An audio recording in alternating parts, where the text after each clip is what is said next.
¿Qué tal, amigos? Muy bienvenidos una semana más a Tu Dinero Nunca Duerme, ya lo saben, el primer programa de cultura financiera de la Radio Generalista Española, un programa en el que cada semana venimos a aprender a invertir, a despertar nuestros ahorros y a ponerlos a trabajar de la mano de los mejores, siempre con el consejo de los mejores y aprendiendo de los mejores. Y por eso saludo a Domingo Soriano. ¿Cómo estás, Domingo? ¿Qué tal, Luis Fernando? Bien, ¿qué semana tenemos hoy? ¿Qué invitado tenemos hoy? ¿Y qué de cosas vamos a aprender hoy? Yo, mira, ya tengo el boli preparado para ir apuntando cosas, ¿verdad? Luis Alberto Iglesias, Luigi, desde Value School. Pues es un placer estar aquí, como siempre, encantado de compartir mesa con gente, amigos y profesionales de tanto nivel. ¿Y qué mesa tenemos hoy? Manuel Llamas, ¿cómo estás? Tal? Ya ves que ha empezado el año y no ha fallado ni un No día. fallas, no, tengo aquí la caja de negativos, pero no he puesto ninguno todavía. Cuando fue con el coronavirus, como yo además soy hipocondríaco, estuve un año y medio entrando por teléfono, pero ya eso ya sí, pasó. bueno, el año pasado algún negativo también cayó y ya no había pandemia, pocos. Pero te celebro que te tengamos aquí. Y atención al invitado de hoy. Tenemos invitado, iba a decir invitado y medio, en realidad son dos. Lo que pasa es que a uno, pese a tener más escuela que todos los que estamos aquí y una voz mejor que la de todos los que estamos aquí, pues no le gusta estar. Voy a presentar primero a nuestro invitado de hoy, a Beltrán Parajes, socio, director de relación con inversores en Azvalor. Beltrán, ¿cómo estás? Pues estupendamente, encantado de estar aquí, Luis Fer, con vosotros. Y déjame que te empiece dando la enhorabuena. Pues muchas gracias. Porque cada vez son más los inversores que se acercan al valor después de haber oído este programa. Así que enhorabuena. Bueno, pues no, enhorabuena para vosotros, esos que generáis mucha confianza, y gracias a todos los oyentes pues que les gusta decir que escuchan Tu Dinero Nunca Duerme. Mira, hoy hemos tenido una anécdota, ¿verdad? Estábamos comiendo y se nos ha acercado antes de venir a hacer el programa, y se nos ha acercado un oyente. Oye, ¿que sois los de Tu Dinero Nunca Duerme? Sí. Ay, pues os escucho todos los domingos. Bueno, pues si nos está escuchando, un saludo también para usted. Y decía yo que nos acompañaba una voz, la voz, Antonio San José. Saluda, hombre. ¿Qué tal? Muy buenas tardes. Te corrijo cariñosamente, no es que no quiera estar, yo estoy encantado. Además, mira, aquí yo vengo de oyente a aprender, como siempre. Además, siempre con la libretita, siempre, apuntando. porque los periodistas ya sabes que lo que no apuntamos se nos olvida. ¿Tienes? Yo soy old school. Y la verdad es que también felicitaros por el programa, mucha gente, muchos colegas, muchos compañeros también que lo escuchan. Y es una idea, en la radio hay que sembrar durante mucho tiempo para recoger. La televisión es instantánea. En televisión, en 2 programas puedes tener éxito. Puedes ver si funciona o no funciona. Y ocupar un espacio en la opinión pública. La radio es lenta pero segura, y lo estés haciendo muy bien, así que enhorabuena. Muchas gracias. Sembrando, 6ª temporada estamos ya. Es que sí, pero es cuestión fundamental, el tiempo, la paciencia y hacerlo bien. Además estamos ahí por todo, en podcast, en la radio, en streaming, como se suele decir, en la Luis, tele. por tierra, mar y aire. Ahí estamos, ahí divulgando cultura financiera. Gracias, Antonio, de verdad. Siéntete libre de intervenir en el momento que estimes oportuno, pero como ya estamos todos, vamos a empezar, pero antes dejadme que demos 2 consejos. Uno nos lo va a dar Luis Alberto Iglesias desde Value School. Bien, pues estamos en las últimas 2 semanas de matrícula para el curso de valoración de empresas con el profesor Pablo Fernández del IES. Sabéis que si venís por parte de Value School tenéis un 20% de descuento en el importe de la matrícula. Si queréis información podéis escribir tanto el email info@valueschool.es o cursos@valueschool.es. La matrícula se cierra el 16 de febrero, 2 últimas semanas. Bueno, pues ahí queda esa recomendación. Una que me gusta mucho hacer, además, porque no hemos hablado muchas veces de broker, y últimamente tenemos que hablar de Trade Republic, que es el neobroker de origen alemán que lo está pegando súper fuerte en toda Europa, y que además tiene una propuesta de valor muy importante para todos los clientes, y son planes de ahorros sistemáticos en ETFs. Huye de esas grandes ofertas de algunos otros brokers que venden aceleradores para ganar mucho dinero en muy poco tiempo. Trade Republic es sencillo y muy fácil de utilizar, muy pensado para gente joven, pero para cualquier edad es muy sencillo de usar, porque elimina el problema de la accesibilidad a los mercados financieros. Con tan solo €1 puedes invertir en miles de ETFs, acciones, bonos, también derivados y criptomonedas, y a través de los planes de inversión automáticos y sistemáticos permiten la inversión de forma recurrente incluso gratuita en ETFs o en otros activos como acciones. La mejor plataforma para alcanzar tus objetivos de ahorro e inversión a largo plazo de un modo fácil, seguro y económico. Este es el consejo de Trade Republic, que además han conseguido la licencia bancaria por parte del Banco Central Europeo. Y el último de los consejos, Domingo, el consejo de la cuadrilla. Si os gusta Tu Dinero Nunca Duerme, si os gustan los contenidos que hacemos, si os gusta la cultura financiera y queréis más contenidos y más divulgación, qué mejor que hacerse socio de la cuadrilla. Correcto. Y además ahora tenemos vídeos en YouTube, charlas, comentarios, de todo que enriquecen esa comunidad y efectivamente tenemos preparadas sorpresas para este año. Bueno, pues ahí, ¿qué tienen que hacer? Entran en lacuadrillatudinero.com y rellenan un formulario. Son nada, no creo que llegue ni al minuto lo que se tarda y ya son socios de la cuadrilla. Entonces ahí ya les llegarán los vídeos que tenemos en el canal de la cuadrilla, evidentemente las novedades de este programa, absolutamente todo. Todas las convocatorias, todo lo van a tener ahí. Bueno, pues hechas todas las recomendaciones, Domingo, muchas gracias. Nos vamos directamente a la entrevista. Bueno, y decía yo que tenemos la suerte hoy de tener a Beltrán Parajes con nosotros. Bueno, pues uno de los socios fundadores de Advalor, una de las gestoras más en boga últimamente, que ha obtenido en los últimos años unos resultados extraordinarios, pero como no solo de pan vive el hombre y rentabilidades presentes no garantizan rentabilidades futuras, tenemos que hablar del track record de los gestores y del equipo de Advalor, que es un track record extraordinario en los últimos 20 años. Es decir, no solo han cosechado muy buenos resultados en los últimos años, sino que llevan haciéndolo de manera consistente durante al menos 2 décadas. Por eso tenemos hoy aquí a Beltrán y por eso te vamos a hacer una entrevista. Y el primero en preguntar en esta mesa siempre es Luis Alberto Iglesias, desde Value School. Pues muchas gracias por mantener esa tradición. Yo estoy encantado. Beltrán, no tiene mucho sentido preguntar acerca del 2024, que lo acabamos de estrenar, sí, pero sí sabemos que fue en abril tu última visita, en el 23, sí, al estudio, y me gustaría preguntarte acerca de, describiendo en general cómo ha sido el año 23 para Advalor.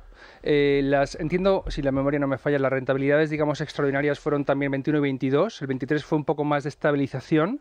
Entiendo que quizás que se despejara la incertidumbre acerca de lo que ocurría con la inflación o cómo iban a evolucionar la política de tipos de interés tanto en Estados Unidos como en Europa, también afectó a las empresas en las que vosotros invertís, con lo cual quizás esa rentabilidad se haya visto moderada por lo que ha pasado en el entorno macroeconómico. Aunque no sois inversores macro, no, todo eso influye.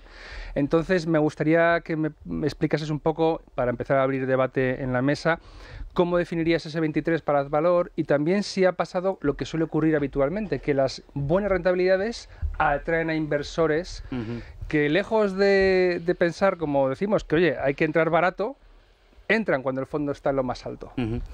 Bueno, pues el año 23 ha sido un año de consolidación de un trienio espectacular, sí, la verdad. Los fondos en el año 23 han estado en rentabilidades de doble dígito, y todos los fondos, que es lo interesante, ¿no? Y a pesar de haber subido mucho durante el año 21-22, el año 23 también han vuelto a subir. Y decir que un fondo ha subido un 10%, que es lo más bajo que ha subido uno de nuestros fondos, después del 45% del año 22, parece poca cosa. Claro. Pero la realidad es que la renta variable, la bolsa, en el largo plazo hace el 6% o 6,5% anualizado. Y este año el fondo que peor lo ha hecho el 10%. Algunos fondos lo han hecho mucho mejor, como el Manes, que ha hecho el 16%, y el Iberia, que ha hecho el 24%, pero sobre todo, si ampliamos un poquito el plazo, lo que vemos es que hemos cumplido con lo que pensábamos que íbamos a entregar a nuestros clientes desde el principio de nuestra andadura, ¿no? En los 8 años y medio escasos que llevamos funcionando, la mayoría de los fondos han hecho un 11 o un 10% de rentabilidad media anualizada, que eso es duplicar tu dinero cada 6 años y medio, cada 7. El año 23 hemos acabado en máximos históricos, lo cual significa que todos los inversores que han invertido en Advalor, con alguna excepción, han acabado con rendimientos positivos. Más de 2.500 inversores más que duplican su dinero habiendo invertido en la compañía, y un porcentaje muy elevado sacan más de un 70%. Con lo cual, el 23 digamos que ha sido la consolidación de un trienio en el que podemos decir que nuestros clientes están contentos, y además nosotros, gracias al proceso de rotación de la cartera, pues todavía tenemos mucho valor embalsado, ¿no? De media los fondos están entre un 100% de potencial de reversión y un 90%, ¿no? Con lo cual, un año quizá en alguno de los fondos ha parecido que es un año de transición después de esas rentabilidades tan espectaculares, pero la realidad es que analizando los resultados uno por uno, pues a un año muy satisfactorio con rentabilidades muy potentes, digamos, ¿no? A mí me gustaría profundizar, Beltrán, precisamente en el proceso de rotación que habéis llevado a cabo a lo largo del último año, porque, corrígeme si me equivoco, ha sido precisamente uno de los años más activos en cuanto a la rotación de cartera, precisamente porque hay muchas de las compañías que tenéis en los fondos que han subido, que se han acercado al precio objetivo que vosotros contemplabais, y habéis optado por vender y comprar compañías que están infravaloradas para mantener ese potencial de rentabilidad. Me gustaría que profundizaras un poco en ese proceso de rotación. ¿Cuáles son las principales posiciones que habéis vendido, que habéis deshecho con el fin de dar entrada a nuevas compañías? Bueno, lo primero, yo lo pondría un poco en contexto para que también nuestros oyentes sepan en qué punto del ciclo estamos, ¿no? En los últimos, y me voy un poco largo, en los últimos 40 años, la realidad es que la economía y las finanzas han tenido unas condiciones que son difícilmente repetibles, ¿no? Desde que en Estados Unidos los tipos se pusieron al 17% en el año 81, lo único que hemos visto, y alguien que tenga hoy 40 años solamente ha visto que los tipos de interés han caído hasta el año 2021.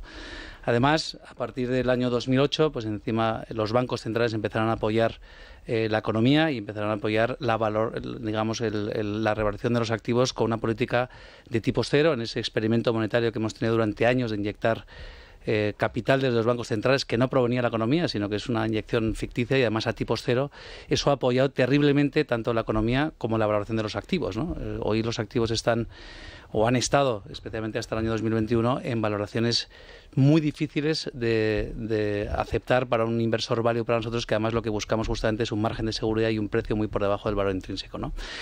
En el 22, afortunadamente, en el año 22, como tú decías antes, hemos tenido una revaloración muy fuerte a la vez que el mercado caía y ahí hemos podido rotar, y en el año 2022 y 2023 se ha producido esa rotación de la cartera. Fundamentalmente vendimos compañías que habían estado expuestas al sector energético, donde con los precios de la energía pues en niveles bastante altos las compañías recuperaban el brillo que habían perdido durante años. El S&P energético pesaba solamente el 3%, que era el mínimo que había pesado, contra el 15% que había pesado históricamente, y eso se vio reflejado en el precio de muchas compañías y afortunadamente hemos podido rotar. Y la rotación ha estado en compañías que se dedican, digamos, al sector auxiliar dentro del mundo de la energía. Son compañías, digamos, muy variadas, que nada tienen que ver unas con otras. Unas se dedican al real estate, que son las plataformas que se utilizan para la prospección, otras se dedican a servicios de ingeniería, otros a bienes de equipo, otros incluso a tierras, ¿no?, en las que hay prospección de petróleo, y ahí es donde hemos reinvertido el dinero que vendimos, que pertenecía a compañías que se dedican a la explotación o a la generación energética, y luego hemos tenido una parte de la cartera en la que es un déjà vu, ¿no? Compañías que ya habíamos invertido en ellas y que en el año 2023 habían caído, y os pongo un ejemplo de una compañía que se dedica al mundo de la explotación orífera del oro. En el año 2011 esta compañía valía exactamente el doble de lo que vale hoy en bolsa, además tenía 10.000 millones de euros en caja, era mucho peor compañía y el oro estaba un 20% por debajo donde está ahora, ¿no? Bueno, el mercado, no sabemos muy bien por qué, nos ha dado la oportunidad de volver a comprar esa compañía, que la vendimos hace 3 o 4 años a un precio extraordinario, incluso por debajo de cuando lo compramos originalmente, y hoy pues la indicación de precio del mercado es que vale la mitad que cuando esta compañía en el año 2011 vendía oro pues a $400 más abajo, ¿no? Entonces, bueno, hemos ido digamos, rotando el dinero en esos, no tantos sectores, sino en casos concretos, y luego las oportunidades que nos ha ido dando el mercado. La diversificación ha sido no por tipo de sector, sino por compañías. Hemos comprado una compañía de lubricantes alemana que es líder mundial en la producción de lubricantes. Hemos comprado compañías de distribución alimenticia en Bélgica, compañías de servicios de publicidad al aire libre, una compañía como nosotros, un asset manager inglés, pues que ha sufrido muchísimo en bolsa y que la hemos podido comprar a unos precios extraordinarios y que tiene un balance terriblemente fuerte, porque como sabéis las gestoras pues no necesitamos de mucho capital para funcionar, ¿no? Hemos comprado una cadena líder de pubs. Hemos comprado una cadena que hace... ¿De pubs? De pubs, sí. Una cadena de pubs. ¿De pubs de fiesta? Sí, bueno, de cervezas en Inglaterra, ¿no? En Gran Bretaña, sí. ¿no? Y es el líder... Allí no gusta nada eso de los pubs, ¿no? Es una compañía que cayó un 80% en bolsa y que tiene un consejero delegado y además máximo accionista muy carismático que sabe lo que tiene entre manos, y básicamente lo que hemos comprado es el ladrillo en precio extraordinario a través de la acción de la compañía, ¿no? Entonces, bueno, el mercado, afortunadamente, en el mundo OCDE hay 25.000 compañías y siempre hay un 5% de las compañías que sufren las durezas del mercado de caer estrepitosamente. Y mira, y el otro día hice un número más de la mitad o las compañías que representan más de la mitad de la cartera internacional están por debajo del 50% o más de lo que llegaron a cotizar en algún momento. Con lo cual, y el 30% de ellos está un 70% por debajo de sus máximos, lo cual significa que el mercado siempre te da una oportunidad de comprar algo interesante, barato, de calidad, con un buen equipo, con un balance robusto con una familia o con un equipo directivo del que te puedes fiar, ¿no? Fíjate que lo que te iba a preguntar yo ahora, Beltrán, es cumplís 8 años, habéis cumplido 8 años hace pocas fechas. Arrastréis un track record extraordinario, habéis culminado, como bien dices, habéis cerrado un trienio espectacular. Habría el temor, habrá quien piense que el ciclo value vuestro pues lo habéis cerrado de manera brillante, pero ahora toca otra vez cosechar hasta el próximo ciclo value. Claro, lo que nos estás contando de la composición de la cartera o de cómo lo habéis rehecho, pues habla de que seguís teniendo mucho potencial, pero a quienes piensen que ese ciclo se puede haber terminado con este trienio espectacular, ¿qué les dices? Bueno, pues que si un modelo durante 8 años, o más bien 20 años, ¿no? Decía Álvaro en estos mismos micrófonos que durante 20 años quien puso el dinero en él y en Fernando, ¿no? Pues, o en el equipo, ¿no? Pues ha multiplicado por 12. Quien tiene un modelo que funciona con todo lo que ha ocurrido desde el punto de vista geopolítico, social, empresarial, en el mundo del mercado de capitales, ha multiplicado por 13, y yo lo que le diría es que es bastante probable que en los próximos 20 años pase algo parecido, ¿no? Y más cuando el ciclo al que me refería anteriormente ha cambiado. Y yo creo que las valoraciones van a empezar a coger peso a partir de ahora en un escenario como el que hemos vivido, en el que hemos tenido mucho viento de cola. Las valoraciones habían perdido ese peso, ¿no? en las decisiones de inversión, y sin embargo ahora con unos tipos de interés, un coste de capital más elevado, la inflación, en el que pues se da por descontado que se va a controlar, pero ya veremos si es así o no. Ya estamos viendo brotes, ¿no? de repunte de la inflación importantes, y la vulnerabilidad de hechos geopolíticos, como puede ser todo el tema del Mar Rojo, ¿no? que está generando ya tensiones inflacionarias. Ante esas situaciones, lo que yo creo es que nosotros, un gestor value como nosotros, con la capacidad de analizar los fundamentales de las compañías y detectar oportunidades, va a seguir encontrando oportunidades, ¿no? Como os decía, pues de 25.000 compañías, raro será que no tengamos 100, 200 compañías que nos den la oportunidad de poderlos comprar a 20, 30 céntimos de euro, como hemos hecho en estos últimos 8 años como Advalor, pero 20 años como profesionales, ¿no? Más de la mitad de la cartera por debajo del 50% de lo que llegó a cotizar. Correcto. Más del 30% por debajo del 70%. Así es. El gran miedo, yo creo que de los value, o la gran acusación que se suele hacer en estos casos, que es: estáis en una trampa de valor, eso está bajo porque se merece estar bajo, o ya no van a recuperar. ¿Qué es lo que tienen esas compañías? Probablemente cada una sea de su padre o su madre, ¿no? Pero ¿qué es lo que vosotros miráis, siempre va a decir, para evitar ese problema que suele ser el gran miedo que pueden tener muchos inversores? A ver, quizá debajo de por lo menos de Advalor, ¿no? de las rentabilidades, lo que realmente subyace en Advalor es un control del riesgo, ¿no? Dicen que evitar el riesgo es imposible, y quien evita el riesgo evita la rentabilidad. Nosotros lo que hacemos es gestionar el riesgo, y la gestión del riesgo se hace a través del conocimiento y de la información y de la dedicación. Por eso esto del value pues requiere una dedicación exclusiva de muchas horas, ¿no? Y yo diría a quien nos está escuchando que la rentabilidad que hemos obtenido la hemos obtenido con muy poco riesgo. Muy poco riesgo porque en la suma de el riesgo asumido en cada una de las compañías pues no se ha producido ningún quebranto. Si analizamos el cómo se ha generado la rentabilidad de los fondos, tiene una forma, digamos, de una normal 0,1 con dos colas, ¿no? La cola de la izquierda es las compañías en las que hemos cerrado, la cola de la derecha son las compañías que hemos hecho una rentabilidad extraordinaria, y el medio son, digamos, la rentabilidad normal, ¿no? En la cola de la izquierda, y yo creo que también lo dijo Álvaro en estos mismos micrófonos, prácticamente en los últimos 8 años no hemos cometido ningún error. Dentro de las inversiones que ha cometido Advalor no ha habido ningún error de pérdida de capital permanente. Ha habido errores de sacar menos rentabilidades o sacar rentabilidad más baja porque se ha alargado el periodo o porque la compañía al final no ha generado la rentabilidad que esperábamos, pero no ha habido prácticamente ningún error, lo cual significa que el riesgo que ha asumido el inversor al invertir en nuestros fondos es muy bajo, porque al elegir las compañías esas trampas de valor luego no se han concretado y no eran trampas de valor, sino que eran buenas rentabilidades, ¿no?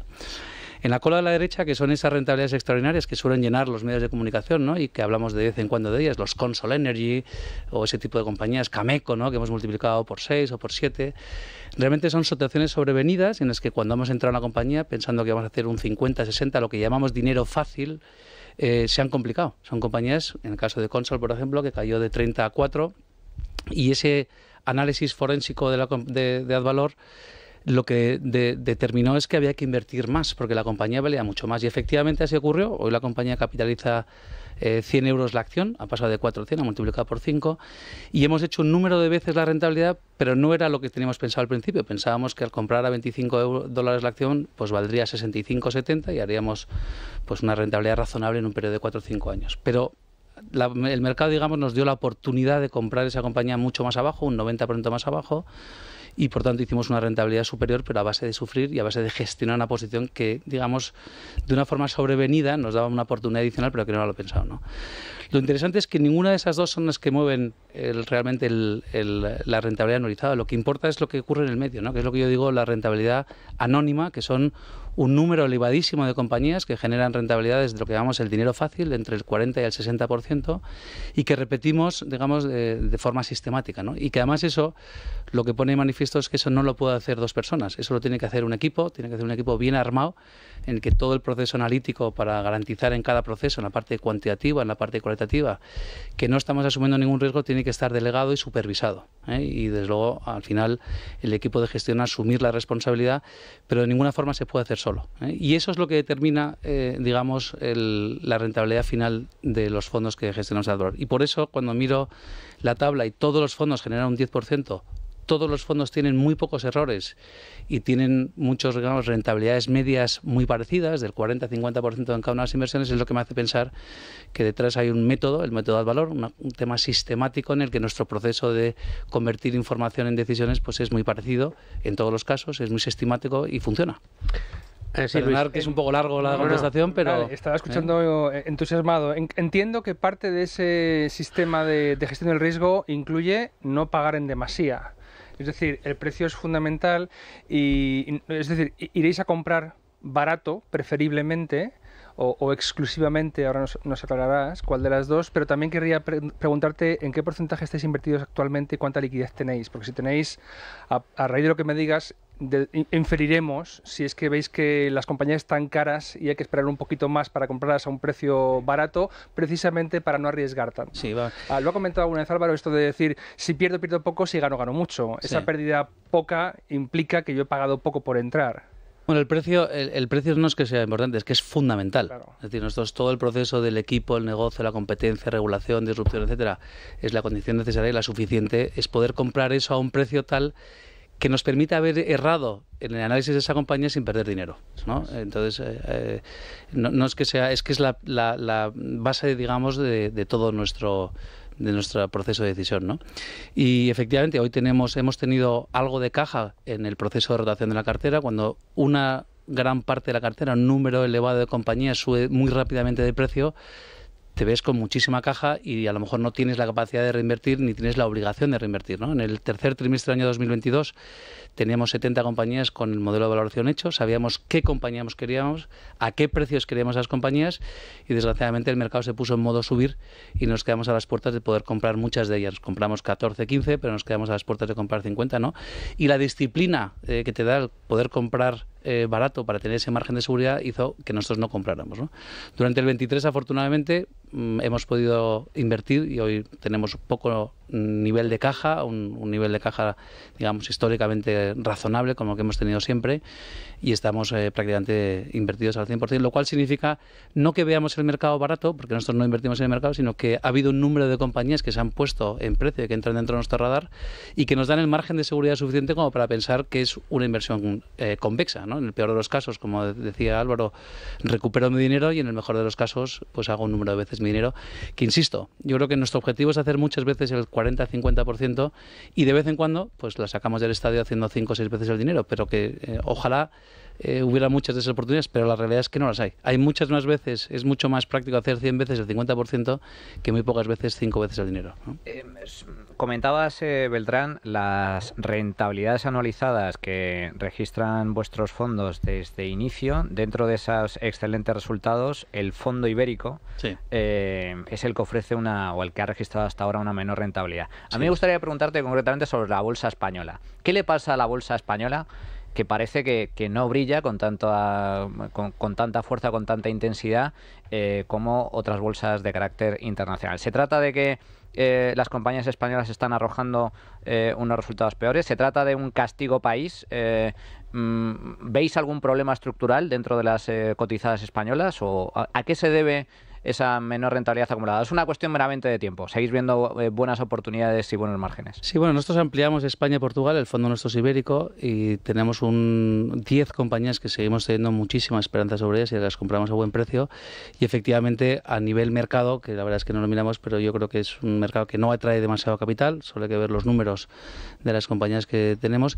Y la verdad es que el índice, he de decir, que esconde una trampa, porque todo el mundo piensa que está el IBEX 35 a los 9.000 y pico que esté, pero si coges el índice con dividendos, y es de los pocos índices que no tiene dividendos, durante el año 2023 yo creo que ha tocado máximos, si no me equivoco, ¿eh? Entonces, bueno, aparentemente parece que estamos muy por debajo de lo que tocó en su momento, pero la realidad es que el índice está en máximos. Y en cuanto a la rentabilidad de las compañías españolas, bueno, tuvieron su época dorada con toda la expansión internacional en Latinoamérica, ahora están más bien en una fase de repliegue, todos los bancos, Indra, Telefónica, etcétera, pues aquel momento de expansión hizo que brillaran tremendamente, y me gustaría ver la rentabilidad media ponderada del IBEX 35. Creo que en el informe de Pablo Fernández, que ha salido justamente esta semana, se habla de ello, y me parece que el IBEX 35 en los últimos 15 años ha hecho el 5,5% de rentabilidad media anualizada, por debajo de ese 6,70, 6,80 que suele hacer la bolsa, y habrá que revisar qué ocurre en las grandes compañías españolas, la regulación, la intervención del Estado, sus modelos de negocios, la inclinación de los gestores para el retorno al capital. Justamente nosotros lo que buscamos son negocios que cuiden muy bien y mucho al accionista, ¿no? Y bueno, en España afortunadamente hay algunas compañías que están dentro de esa categoría. Vamos, este año una compañía nuestra portuguesa ha multiplicado por 3, ¿eh? O sea que las hay oportunidades, aunque no sean abundantes. Pero ¿cómo es esa gestión del riesgo? A mí me llama mucho la atención, dices, ese dibujo que has hecho, ¿no? En la cola izquierda las ideas que han fallado, en la derecha las que se han salido del estadio, y luego un core en el centro de compañías que te hacen un 50 o un 60%. Y has puesto el ejemplo de compañías que comprasteis a 30, que se fueron de repente a 4 y que tuvisteis que hacer el análisis. Claro, un poco ligando con la pregunta que hacía antes Domingo, ¿cómo se gestiona eso? O sea, ¿cómo se gestiona ahí va, que yo en 30 pensé que compraba baratísimo, que lo estaba comprando a precio de derribo, y claro, la capitalización bursátil de una compañía de esas características, cuando se va de 100 a 30 es una caída importante, pero de 30 a 4 ni te cuento. Sí. O sea, la viabilidad de la propia compañía igual se ve hasta comprometida en esos... Claro, ahí dices, vale, asumo una posición dentro de muchas y asumo ahí algún riesgo, pero ¿cómo hacéis esa gestión del riesgo en esos casos tan extremos? Luis, volvemos a hablar de la excepción, ¿eh? La norma no es esta, la norma es hacer, lo digo para que no se asuste tampoco la gente, ¿no? Y los inversores, pero la gestión se hace estando más cerca de la compañía. En este caso en concreto, por ejemplo, esta compañía tiene un activo que valía 3 veces lo que valía toda la capitalización de la compañía. Pues solamente con ese precio de referencia de uno de los activos que tiene la compañía ya uno vivía tranquilo, ¿no? Y lo que haces es acercarte a la compañía, ver qué ven ellos que no hemos visto nosotros, ver la competencia, ver la regulación, ver lo que dice la gente del sell side, ¿no? De los analistas, y bueno, al final hacer el compendio de toda la información. Y como decimos nosotros, ver lo que sabemos que los demás no saben, ¿no? Si tú sabes algo que los demás no saben y lo tuyo es más potente que los demás y todo el mundo construye el precio, pues ya sabes que tú tienes la ventaja competitiva, ¿no? Y es aquello que decía Warren Buffett del póker, ¿no? Si en una mesa de póker no sabes quién es el tonto, es que eres tú. Bueno, pues nosotros intentamos buscar que en esa mesa de póker pues haya 2 o 3 que no se enteren muy bien de lo que está pasando, que es lo que suele ocurrir, afortunadamente para nosotros, y ser los pacientes. Y ahí es fundamental la paciencia de nuestros inversores, ¿no? En que confíen en ese modelo de repetir muchas veces inversiones que generan una buena rentabilidad, pues acaban confiando en nosotros, ¿no? Sobre todo para los oyentes que acaban de llegar, dices, es una compañía que tenía un activo que valía 3 veces su capitalización.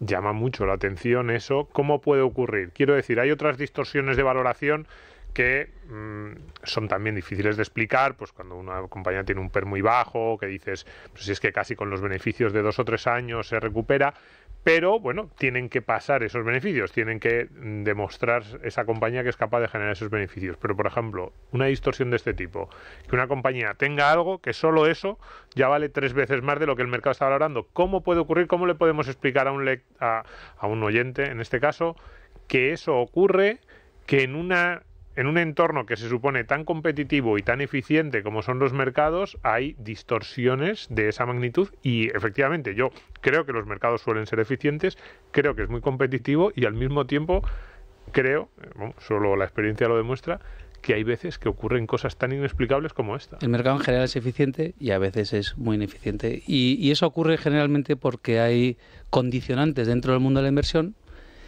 que evita que el dinero y el sentido común se aplique sobre ese tipo de casos. Por ejemplo, en el uranio, en el que con todo el mundo con el que hablábamos, o con el carbón, sabía la dinámica, digamos, de oferta, demanda, valoración, etcétera, de todas estas compañías, muy poca gente tenía la libertad de poder invertir en ese tipo de compañías. Pocos meses después, o un par de años después de invertir nosotros, la Comunidad Económica Europea encontró la energía nuclear o lo metió dentro del catálogo verde de energías verdes. Salió Macron, salió Bill Gates diciendo que era fundamental para la transición energética, y lo que era un activo ininvertible para la mayoría de los tenedores de capital se convirtió en activo invertible y multiplicó por 6, ¿no? Entonces hay veces que hay condicionantes que evitan que el sentido común o la libertad de poder actuar opere, ¿no? Beltrán, querría que abundases un poco más en esta idea que acabas de lanzar, me parece importantísima, sobre todo de nuevo para los espectadores u oyentes que acaban de incorporarse al programa, la libertad para invertir en lo que uno considera una buena inversión. Es decir, vosotros sois una casa independiente, no es lo mismo que muchas gestoras que dependen de grandes entidades, que por intereses X el gestor puede ver una oportunidad muy buena, pero un consejo por encima de él le dice, mira, ni tocarlo. Vosotros no tenéis esos condicionantes. Pues Luis, directamente es una de nuestras principales ventajas competitivas, ser independientes, además de ser principales inversores de los fondos, con lo cual lo hacemos por el beneficio propio y el beneficio de nuestros inversores, ¿no? Entonces nosotros no, mientras sea legal y mientras el gobierno corporativo se cumpla, mientras tenga sentido común y mientras sea competitivo y digamos no esté fuera de la ley, pues a nosotros parece que todo es invertible por nuestros criterios. Porque estaríamos hablando, por ejemplo, de inversiones, vamos a decir, como sucias, que manchan hidrocarburos, energía nuclear, temas contaminantes o que no cumplan esos criterios ESG, que encima los últimos estudios que han pasado por la mesa de Value School demuestran que no suponen un plus de rentabilidad. Mira, Larry todo Fink, lo contrario. Larry Fink, que es el consejero delegado de la mayor gestora del mundo, BlackRock, todos los años en el mes de enero escribe una carta un poco que marca las líneas directrices de lo que él cree que tiene que ser ese año, lo que le pide a sus compañías en las que él es el principal inversor, ¿no? Todos los años ha hablado del medio ambiente, de la transición energética, del ESG, etcétera. Este año lo que pide es la responsabilidad de retorno financiero de las inversiones. Fíjate, volvemos a la casilla de salida. Volvemos al principio, a los inicios. La obligación es ganar dinero. Hemos dado toda una vuelta al casillero para volver al mismo sitio. Nosotros, afortunadamente, pues no caemos en la tentación, nos quedamos en ese casillero, hemos estado aprovechando ese tiempo durante estos años y ahora pues encantados de que vuelvan la Fink en compañía a pensar como yo creo que nunca tienen que haber dejado de pensar, ¿no? Que es que aquí lo que importa es el retorno al capital y remunerar al capital y a los accionistas y a los inversores como se merecen. Vuelve el sentido común. Beltrán, hemos comentado un poco la evolución, hecho balance de los fondos durante el último año, durante los últimos años, pero a mí me gustaría incidir un poco en la evolución de la propia gestora. Habéis ganado muchos clientes, comentabas anteriormente 25.000 clientes ya en la gestora, con más de 2.800 millones bajo gestión. Tú como responsable de relación con inversores, ¿qué es lo que hace diferencia, si es que hay algo que haga diferente, al partícipe de Advalor en comparación con otros inversores minoristas? ¿Tienen que acercarse a vuestra gestora con una filosofía, con un pensamiento diferente? Comentabas antes, poner en valor la actitud de la paciencia ante la inversión, no ser cortoplacista, sino pensar a largo plazo. ¿Hay alguna diferencia sustancial entre vuestros partícipes y otros del mercado? Quiero pensar que sí. Tenemos a gala que el mejor gestor del mundo, Peter Lynch, que durante 13 años, del año 77 al 90, sacó un 29% de rentabilidad media anualizada, que eso es multiplicar por 28 el euro inicial. La mayoría de esos inversores no sacaron una rentabilidad positiva. Bueno, no le hemos ganado en rentabilidad, pero nuestros clientes sí que han ganado en rentabilidad, los clientes de Peter Lynch. Y el diferencial es el diálogo directo. Los inversores, cuando vienen a la compañía, les decimos a qué están expuestos, les intentamos transparentar cuáles son los riesgos y los beneficios a los que deben optar cuando invierten en nuestros fondos, y les pedimos que hagan un esfuerzo. Y tenemos una última frase, que para invertir en general, ¿no?, pero lo ponemos sobre el valor, hace falta algo más que dinero, ¿no? Hace falta una paciencia, hace falta un conocimiento, una actitud, un esquema mental, digamos, que les permita que cuando el mercado nos reta siempre, pues ellos sean capaces de aguantarlo y no bajarse del barco cuando es el mejor momento, que es cuando han caído los fondos, ¿no? Quien invirtió en el año 20, pues estaba a 60 al fondo y está a 230, pues si se han bajado entre 60 y 100, pues me imagino que se estarán lamentando, ¿no? Y afortunadamente ese diálogo directo nos permite, pues, fortalecer, digamos, ese largoplacismo de nuestros clientes, que al final les acaba dando réditos, ¿no? Los nuevos también. No sé si tenéis miedo o no, o qué les decís. Lo digo porque en los últimos 2 años habrá habido, intuyo, muchos partícipes que se han acercado al calor de unas rentabilidades espectaculares, titulares de prensa, rankings de estos que aparecen en las páginas web de las mejores gestoras, porque ahí estabais. Domingo, y que ahora toro pasado parece que no fue, o sea, que sí, que fue pero es que 2022 cayó el mercado a plomo, cayó la renta fija a plomo. ¿Y Azvalor cuánto hicisteis en el 22? Un 45%. 45%, por eso, que ahí habría mucho que... No, está claro. Ahí se ha acercado mucho de los que no está pensando en el largo plazo, ¿eh? No sé si sois conscientes, pero ahí hay mucho de esto, hay que aprovecharlo. Totalmente. Ahí tenemos unos 10.000 clientes con 550 millones de euros. Somos muy conscientes de ello. Lo que hacemos es reforzar la comunicación con ellos, ¿no? Pues de acercarnos más a ello, hacer reuniones periódicas, contarles con más detenimiento a qué están expuestos, decirles dónde está el mercado, dónde estamos nosotros, cuál es la cuáles son los riesgos, y luego también un modelo de negocio el nuestro que no está vinculado, digamos, a la atracción del capital, ¿no? Nosotros, la gente que trabaja en mi departamento, pues tiene la suerte de poderle pedir a un inversor tiempo y no dinero, ¿no? Preferimos 1 euro a 10 años que 10 euros a 1 año, ¿no? Y eso, bueno, pues yo creo que la gente acaba confiando y acaba fortaleciendo su voluntad de invertir en nuestros fondos, ¿no? Bueno, pues buen repaso le hemos dado a Azvalor. Beltrán, te voy a pedir que te quedes, porque ahora entramos en la parte de tertulia. Ahora ya entras como uno más. A Antonio también le voy a pedir que participe. Y si quieres, tratamos algún temita de actualidad del que creo que también tenías ganas de hablar. Fantástico. Pues muchas gracias y aquí cuenta conmigo. ¿Estás harto de bajas rentabilidades? ¿No quieres seguir pagando altas comisiones? Traspasa tus fondos de inversión a Finicens y podrás obtener una mayor rentabilidad. Más información en el 910-483-004 y en finicens.com. Finicens, especialistas en inversión pasiva. En tu dinero nunca duerme. Los inolvidables de la inversión. Con Trade Republic.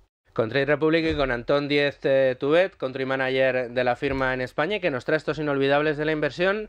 Hemos estado hablando estas semanas de interés compuesto, de ETFs, estos básicos que siempre nos gusta recordar en Tu dinero nunca duerme. Y hoy vamos a hablar de algo que hemos hablado, pero tangencialmente en muchos programas. Apenas creo que en estos 6 años le hemos dedicado 1 o 2 programas completos a la inversión sistemática. Hablamos siempre de disciplina, pero tiene mucha importancia y en muchos sentidos el ser disciplinado a la hora de ir ahorrando de manera sistemática, casi sin darte cuenta, dándole la orden a tus productos financieros y a tu propio banco para que vayan macheando mes a mes esas inversiones. ¿Por qué es tan importante y cómo podemos llevarlo a cabo, Antón? Bueno, es muy importante porque al final conecta todos los puntos que hemos hablado anteriormente en el programa. Oye, beneficiarte del interés compuesto, utilizar productos de inversión con costes muy bajos, que el efectivo no es una solución a largo plazo, sino que tienes que acceder a otros activos. ¿Qué pasa a la hora de invertir? Pues que mucha gente tiene miedo a meter todo su dinero de golpe y que haya una corrección del mercado y que caiga, o que no saben cuándo entrar porque ven que el mercado está subiendo y nunca es buen momento, o quieren esperar a que caiga y no termina de caer. Caída. Al final el market timing. El market timing, sí. O sea, y en la práctica, al final lo que se demuestra es que nadie tiene una bola de cristal y nadie puede anticipar lo que va a hacer el mercado, y que mientras esperas te vas perdiendo por los beneficios del interés compuesto, de que siga subiendo el mercado, etcétera. Entonces, ¿cómo mitigas todos estos problemas? Empezando a hacer una inversión recurrente, que de hecho en Estados Unidos hay una disciplina de inversión que se llama Dollar Cost Averaging Investing, que es decir, oye, a mí me da igual en qué momento esté el mercado, yo voy metiendo dinero todos los meses y mi coste medio de adquisición va haciéndose pues el promedio, ¿no? Porque estás metiendo todos los meses el mismo dinero, pues se va el coste de adquisición pues va bajando o va subiendo en función de cuándo has comprado. Siempre vas a coger el coste medio. Claro. Al final. ¿Y qué nos ha demostrado otra vez, volviendo al histórico de qué pasa en las bolsas? Pues que si tú inviertes de manera metódica y recurrente, es prácticamente mejor que si intentas hacer market timing, porque al final te vas perdiendo pequeñas subidas y que nunca vas a acertar. Entonces en la práctica real nunca te vas a ver beneficiado de tratar de esperar a un buen momento. Entonces eso es lo que dice, y ahí pues yo te traía un gráfico que lo demuestra, que habla de eso, que invertir de manera recurrente y de manera disciplinada es la mejor solución para cumplir tus objetivos de inversión a largo plazo y beneficiarte de los conceptos que hemos hablado en otros programas. Hace pocas semanas estuvo aquí Álvaro Guzmán de Lázaro, de Azvalor, a quien seguro conoces, y nos comentaba, me perdonen los oyentes porque no recuerdo exactamente si creo que fue que en los últimos 20 años el 90% de la rentabilidad estaba explicada por 10 días de mercado, sí, en los últimos 20 años. Claro, querer averiguar en 20 años cuáles son esos 10 días que te van a explicar la rentabilidad obtenida, casi el 90% de esa rentabilidad, es muy difícil. Sin embargo, ser disciplinado e ir invirtiendo todos los meses te garantiza que de una manera o de otra en esos 20 años vas a ser capaz de coger esos 10 mejores días del año, porque siempre vas a ir estando invertido durante esos días. Esa es una de las magias, en este caso que no es magia, de nuevo es disciplina, es sensatez y es largo plazo de la inversión sistemática. Así que gracias por traernos este nuevo inolvidable de la inversión. Gracias por el trabajo que hacéis en Trade Republic, donde además es fácil hacer esta inversión sistemática. Sí, con los planes de inversión los estableces de manera gratuita y se va reinvirtiendo semanal, cada 2 semanas, mensualmente o trimestralmente, el importe que tú quieras, desde €1 en cualquiera de los miles de ETFs que tenemos, de las mejores gestoras del mundo, y vas haciendo tu inversión sistemática sin costes. Bueno, pues ya lo ven. Soluciones en Trade Republic para hacer inversión sistemática, para aprovechar el interés compuesto, para aprovechar las bondades de los ETFs. Es decir, más fácil, imposible. Antón, muchísimas gracias de nuevo y aquí te espero la semana que viene. Muchas gracias. Los inolvidables de la inversión con Trade Republic. Bueno, pues vistos los inolvidables de la inversión con Trade Republic y con Antón Díez Tubet, una semana más, vamos a meternos en el asunto de actualidad del que os hablaba. Esta semana pasada, uno de los asuntos quizá más comentados, sobre todo en el arranque de la semana, fue esa decisión de un tribunal en Hong Kong de decirle a Evergrande: hasta aquí has llegado. Hasta aquí esta gran inmobiliaria china que acumulaba deudas en el entorno de los 300.000 millones de dólares, con unos activos aproximadamente de 250.000 millones. Bueno, pues que ya no se podía aguantar más y pues decretaba la liquidación de la compañía. Y entonces empezaron a dispararse algunas alarmas, también hay que decir que no demasiadas, diciendo que si China había encontrado a su Lehman Brothers, si sería el principio de una gran crisis, en principio inmobiliaria y posteriormente financiera, en el gigante asiático, y empezamos, bueno, pues a leer informes de estas características. Yo sé que a ti el tema de China, Beltrán, te gusta, pero entre otras cosas porque vuestra exposición a China o está muy controlada o directamente es inexistente. No, la inversión directa es cero. Lo que ocurre es que en un mundo globalizado, si no sabes lo que está pasando en el 20% del PIB mundial, no sabes lo que está pasando en tu sector o en tu compañía. Entonces siempre tenemos un ojo puesto por lo que puede suponer una compañía china en el sector o una compañía en la que estamos invirtiendo, ¿no? ¿Y cómo has leído las noticias de esta semana? Bueno, me sorprende un poco que nos fijemos solamente en Evergrande. El índice general de China ha caído un 60% desde pico. Claro. Entonces, yo creo que el Evergrande es más grande que Evergrande, es decir, que la bolsa ya ha tenido una venta brutal y ha caído un 60%, y ahora hay que ver caso a caso, ¿no? Pero ya las valoraciones de las compañías chinas, con todas las dudas que supone la guerra comercial que hay entre China y Estados Unidos, con la dificultad de entender cuál es el rule of law, el gobierno corporativo de una compañía china, de la que no nos fiamos, ¿no? Porque es imposible o muy difícil fiarse, pero también hay que ser prudente y todo tiene un precio, ¿no? O sea, hay compañías que están en un mercado local con 1.500 millones de habitantes, que crecen en renta per cápita, que cada vez son más productivos, que tienen mucho por hacer todavía y que puede haber cosas muy interesantes, ¿no?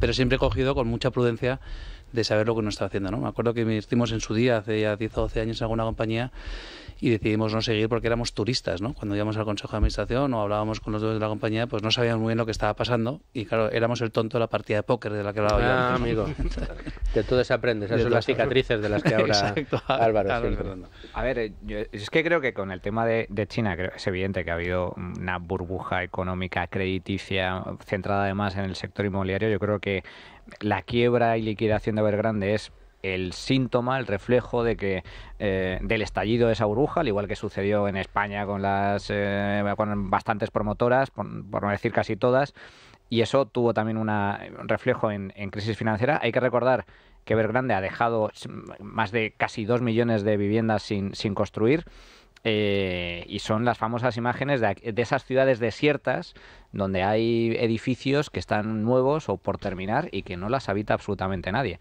Esto tiene mucho que ver también con la planificación económica china, ¿no? Donde los gerifaltes del partido a nivel local incentivaban también la construcción de forma artificial de este tipo de inmuebles. A ver, China es una economía capitalista, porque han abrazado la propiedad privada, el capitalismo libre comercio, pero sigue siendo una dictadura comunista en lo político, y hay una serie de directrices políticas importantes, y en donde el partido ejerce un control tan fuerte sobre determinados sectores económicos, empresas, bancos, etcétera, que yo aquí coincido mucho con Beltrán, que sabemos solo una parte de lo que se ve en China, y no todo. Pero el hecho de que se haya reflejado en una caída tan sustancial de sector inmobiliario, de bolsa, bueno, pues es síntoma también de buena señal de limpieza del mercado, lo cual también, pues desde el punto de vista de inversión, puede ofrecer oportunidades. No, es que lo decía Beltrán, ¿no? De generación de oportunidades. Y has dicho, a lo mejor hay alguna joyita. Sí, seguramente las haya, ¿eh? Pero nosotros nuevamente no nos animamos. Aquí somos periodistas, tenemos que intentar sacar un poquito, hay que estrujar. Nosotros no nos animamos, pero es verdad que tenemos un fondo que delega la gestión en terceros gestores, que es a todos los managers. Ojo. Y que no escondemos que hace mucho tiempo que estamos buscando gestores a lo largo y ancho del mundo. Ojo. Y por qué no mirar ahora, en estos momentos tan oportunos, mirar en el mercado chino. O sea que a lo mejor tenéis la vista puesta en algún gestor chino. Eso siempre, hemos estado con muchos durante mucho tiempo, y americanos, y australianos, y ingleses, y franceses. Todavía vamos a dejar que venga Javier, que es el siguiente que viene aquí, y que te lo cuente y te lo desarrolle Javier. Venga, apúntatela, Domingo, que no se nos escape cuando venga Javier. Pero, oye, alguna pista nos ha dejado, ¿eh?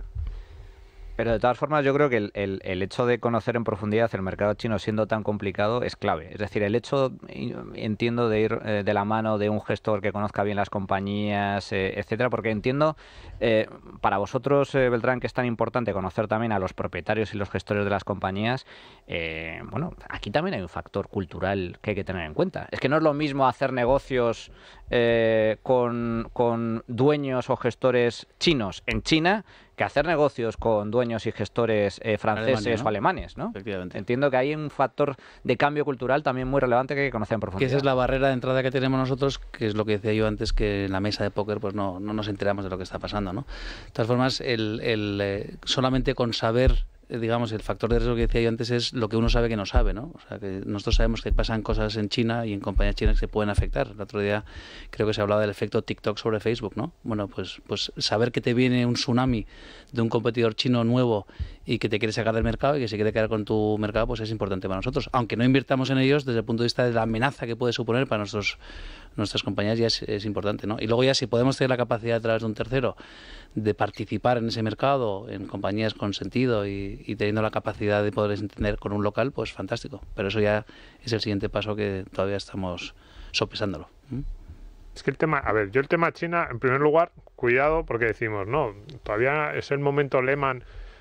Yo no sé si es el momento Lehman chino, pero en 2006, cuando en el verano de 2006 y a lo largo de todo el primer semestre luego de 2007 empezaron a surgir noticias sobre que en el mercado inmobiliario americano había muchos problemas, nadie anticipó o no se anticipaba que en 2008 y 2009 íbamos a estar como estuvimos. Entonces, cuidado, porque cuando empiezan a pasar cosas, normalmente no te das cuenta de la gravedad de lo que tienen esas o de lo que pueden llegar a suceder. Esto es como pues los primeros tensiones alrededor de la Primera Guerra Mundial, pues nadie habría dicho, no, es que Europa se va a tirar 30 años en una especie de guerra eterna y se va a destruir 2 veces el continente. Pues pasó.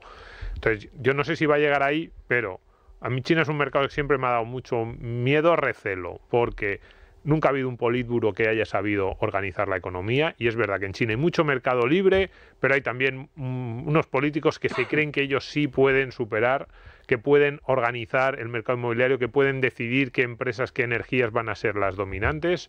Nunca en lo largo de la historia lo ha habido, nunca ha habido un grupo de hombres tan sabios como para establecer precios, determinar cuáles son los recursos más valiosos o dónde se pueden poner los recursos en sus usos más valiosos. Nunca lo ha habido. Dudaría mucho que estos del partido político del Partido Comunista Chino lo vayan a conseguir, porque además no creo que sus intereses vayan por ahí.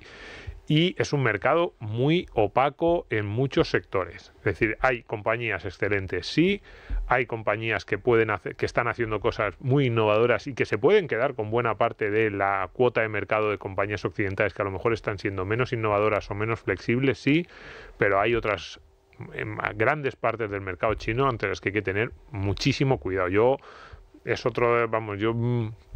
no digo que nadie pueda, que no haya oportunidades, que no se pueda entrar en el mercado chino, sobre todo a través de Hong Kong, pero vamos, yo iría con una precaución extrema porque hay tantas interrogantes que dices, mira, seguro que tengo oportunidades en esas 25.000 empresas de las que hablábamos antes que están en la OCDE y que son muchísimo más claritas. Donde Domingo también hay que tener mucha precaución. También hay que tener precaución en la OCDE. Los accidentes de coche se hacen a 20 kilómetros del punto de destino cuando crees que no hay mucho piratadas hay en muchos sitios, eso es verdad. Sí. A ver, Antonio, que llevas todo el programa callado. Yo estoy muy de acuerdo con lo que estáis contando. Yo creo que todo boom artificial está abocado a un final abrupto, ¿no? Y eso es lo que ha ocurrido en el caso de Evergrande, que era un gigante. Es que, en fin, no podíamos imaginar la capacidad de poder, de construcción, lo que iba a hacer la revolución en el sector inmobiliario, y mira lo que ha quedado. Al final es que le han sacado del mercado por una deuda, es que se dice pronto, más de 300.000 millones de dólares.